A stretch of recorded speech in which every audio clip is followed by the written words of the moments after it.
Between the iPhone 16 Pro and 16 Pro Max, the latter seems like a bigger deal because of its enormous 6.9-inch screen, but I am telling you, the iPhone 16 Pro should not be overlooked. I have been using both of these new iPhone Pros side by side, and I think the regular iPhone 16 Pro is a better value for $999. You get a bigger display than last year, the most powerful 5x zoom that used to be a Pro Max exclusive, and an impressive battery life boost based on our testing. Otherwise, the iPhone 16 Pro has all the same goodies as the Pro Max, including the powerful A18 Pro chip, upgraded 48 megapixel ultra-wide camera, and impressive video features like 4K 120fps slow-mo videos and audio mix for zapping background noise. Apple Intelligence features like writing tools and the new Siri are promising based on early testing of the iOS 18.1 developer beta, but that won't officially arrive until October. As you will see in my iPhone 16 Pro review, this is ounce for ounce one of the best phones you can buy and the best iPhone for power users on a budget, even if there's not a truly wow feature yet for Apple Intelligence yet. The iPhone 16 Pro goes on sale September 20 and starts at $999 for 128GB of storage. It's worth noting that the iPhone 16 Pro Max features 256GB of capacity in its base model. The good news is that you can get 256GB of storage for $100 less than the iPhone 16 Pro Max, and you get the same max storage option of 1TB for those willing to really splurge. The iPhone 16 Pro is still a compact phone, but there is a trade-off with getting a larger display. It's now more of a mid-size phone now as opposed to a small phone as the size and weight have grown. This handset measures 5.89 by 2.81 by 0.32 inches and weighs 7.03 ounces compared to 5.77 by 2.78 by 0.32 inches and 6.6 ounces for the iPhone 15 Pro. So the new iPhone is taller and wider and just as thin, but there's some more heft to it. The good news is that the iPhone 16 Pro is still easy to use with one hand as Apple made the bezels thinner. The design should be more durable too, as Apple claims that the ceramic shield display is 50% tougher. Plus, the band is still made of titanium, which is more durable than aluminum. The iPhone 16 Pro colors aren't very flashy compared to the regular iPhone 16. There's white titanium, black titanium, natural titanium, and the new desert titanium, which is like a soft rose gold. I prefer the desert hue because it looks new. Don't expect much new from the iPhone 16 display. The only real news beyond the size increase to 6.3 inches for this OLED screen is that it can get dimmer. The minimum is now just 1 nit. I put the two phones side by side in a dark room and I noticed the difference immediately. What's the benefit? You can use your phone in bed without disturbing your partner, and if you are using standby mode, the iPhone 16 Pro won't be as bright when you are using it overnight as an alarm clock. Otherwise, you get the same 120Hz refresh rate on this Pro Motion display and the same max brightness. Apple claims a peak brightness of 2000 nits outdoors and 1600 nits for HDR content. We simulate outdoor conditions with a flashlight and the iPhone 16 Pro reached 1553 nits. That's higher than the Galaxy S24 Ultra but way behind the Google Pixel 9 Pro. Apple has added a new button to the iPhone 16 Pro, but it's not technically a button. The camera control is a recessed capacitive switch that provides haptic feedback. Press once to launch right into the camera and press again to snap a photo. It's simple and works well in landscape and portrait mode. I found it easy to launch straight into the camera and I like that you can press and hold the camera control to record a video. Though, if you take your finger off the button, the video stops. I wish you could customize that. The camera control has a lot of tricks, including the ability to zoom in and out by sliding your finger left and right on the button, and a soft double press launches a mini menu. You can scroll through to tweak things like exposure, depth, and choose photographic styles. There's a learning curve to camera control, but I'm glad that it's an option. Plus, this frees up the action button on the left side of the iPhone 16 Pro for programming other shortcuts. The iPhone 16 Pro has a few key upgrades that I appreciated during my testing. There's a sharper 48 megapixel ultra-wide camera, a faster 48 megapixel main fusion camera with zero shutter lag, and the 5x tetra prism zoom borrowed from the Pro Max series. In addition, photographic styles are integrated directly into the Camera and Photos app, so you can change skin undertones and the mood effect of your photo on the fly. Plus, you can tweak it after the fact.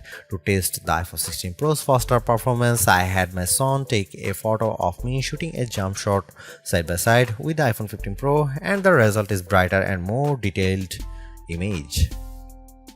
How does the iPhone 16 Pro compare to the best camera phones? I shot a number of pictures using the iPhone 16 Pro alongside the Samsung Galaxy S24 Ultra and the Google Pixel 9 Pro XL to find out.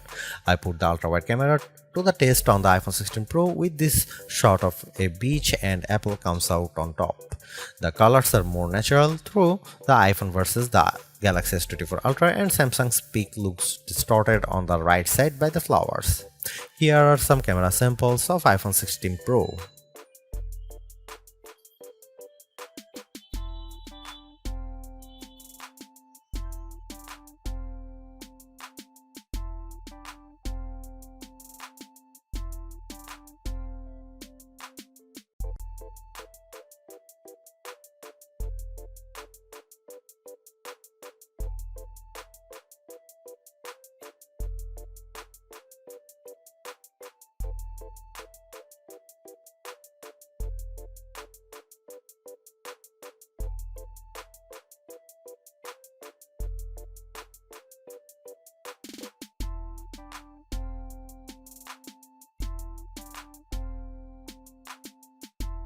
Hey Siri, are you smart yet? Apple Intelligence isn't officially coming to the iPhone 16 series until October, but I was able to try out some of this feature ahead of its official launch as part of the iOS 18.1 developer preview. Writing tools can be fairly helpful. I used it to summarize a long note in the Apple Notes app and it came up with a useful summary. I also had fun with writing tools trying to rewrite an email I purposely wrote in a rude tone, choosing the professional option, and the result was indeed closer to what I would usually send. I also used Apple Intelligence to look up how to do various things on the iPhone and get back step-by-step instruction for how to screen record on your iPhone, so you'll definitely spend less time looking up how to at online. On the Photos front, my favorite Apple Intelligence feature is Memory Movie. You can give the Photos app a prompt like a beach memories through the years with an upbeat soundtrack, and you will see the AI go to work sifting through all your photos and videos, and the end result was pretty satisfying, fittingly ending with a sunset peak. While it's overdue, I appreciate that the iPhone 16 Pro has a clean up button, which is basically Google's Magic Eraser on iOS. Apple's version of this feature is smart enough to identify objects or subjects you might want to remove, and it works quickly. But the feature struggled in some cases to completely erase what I didn't want in the frame. Siri is definitely the biggest upgrade with Apple Intelligence. It's a lot more conversational and forgiving of mistakes as we speak. For example, I was able to correct a timer from 10 minutes to 5 minutes on the fly, and Siri got it right.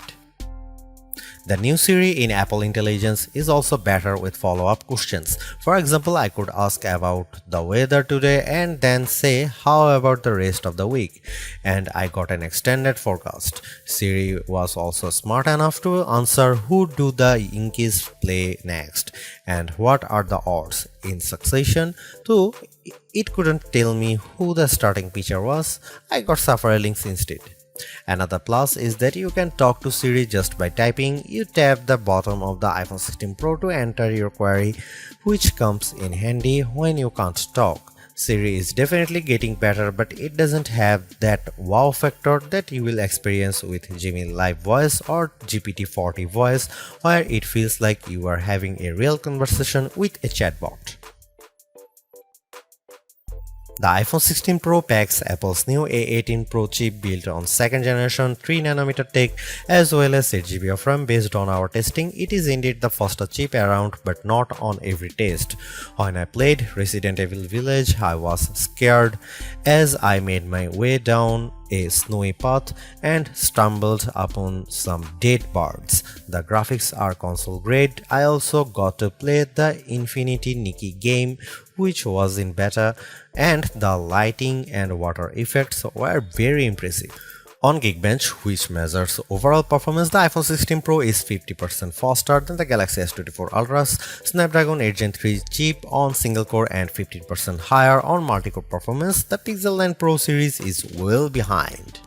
To test video editing performance, we use Adobe Premiere Rush and time how long it takes to transcode a 4K clip to 1080p. The new iPhone 16 Pro needed just 21 seconds, which is twice as fast as the S24 Ultra.